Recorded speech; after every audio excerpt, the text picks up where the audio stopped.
29 বছর পর আইসিসির কোনো টুর্নামেন্ট এবার আয়োজন করল পাকিস্তান, কিন্তু মাঠের খেলায় দলটি চ্যাম্পিয়ন্স ট্রফি শুরু করেছে নিউজিল্যান্ডের বিপক্ষে হার দিয়ে। দলের এমন হারে হতাশা নিয়ে খেলা শেষে মাঠ ছেড়েছেন সমর্থকরা। ঘরের মাঠে মোহাম্মদ রিজওয়ানরা আস্থার প্রতিদান দিতে পারেননি।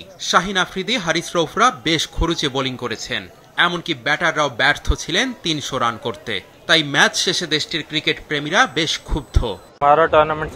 বাঁচা মরার ম্যাচ ছিল, কিন্তু এই খেলা দেখার পর মনে হয় আমাদের টুর্নামেন্ট এখানেই শেষ। আমাদের পরের ম্যাচ 23 ফেব্রুয়ারি, সেটা নিয়েও আমি আশাবাদী নয়। ঘরের মাঠে 300 রান করতে পারছি না আমরা, আরো কঠিন প্রতিপক্ষের সামনে আমাদের কি হবে? আধুনিক ক্রিকেটে 300 রান তো কোনো ঘটনাই না, কিন্তু দুর্ভাগ্যজনক হলেও সত্যি পাকিস্তান দলের ক্ষমতা 250 রান পর্যন্ত। প্রায় 2 দশক পর আইসিসি টুর্নামেন্ট আয়োজনে নিজ দলের খেলা দেখতে করাচি আন্তর্জাতিক স্টেডিয়ামে ছিল স্বাগতিক দর্শকদের উপচে পড়া ভিড়। টুর্নামেন্ট শুরুর আগে নিউজিল্যান্ডের কাছে 3 ম্যাচের ওয়ানডে সিরিজে হোয়াইট ওয়াশ হয়েছিল পাকিস্তান। তবুও ক্রিকেটাররা প্রতিশোধ নেবেন এই আশা ছিল সমর্থকদের। আমি সত্যি হতাশ। নিউজিল্যান্ডের সাথে আমাদের এমন অবস্থা, পরের ম্যাচ ভারতের সাথে, সেখানে আমাদের কি হবে? এখন ভারতের সাথে জয়ের আশা করাও অবাস্তব। যদি আমরা বাংলাদেশকে কোনোভাবে হারাতেও পারি, তারপরেও টুর্নামেন্টে টিকে থাকতে পারবো না।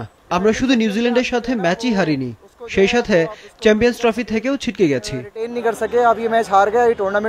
কোটি মানুষের আস্থার ভালোবাসায় 11 বারের মতো দেশের 1 নম্বর রেফ্রিজারেটর ব্র্যান্ড ওয়ালটন। ম্যাচে উইল ইয়াং আর টম লাথামের জোড়া সেঞ্চুরিতে 320 রান করেছিল নিউজিল্যান্ড। পাকিস্তানের ইনিংস থামে মাত্র 260 রানে। বাবর আজম 64 রানের ইনিংস খেলেও দলকে বাঁচাতে পারেনি। পাকিস্তান তাদের পরের 2টি ম্যাচ খেলবে 23 ফেব্রুয়ারি ভারত এবং 27 তারিখ বাংলাদেশের বিপক্ষে।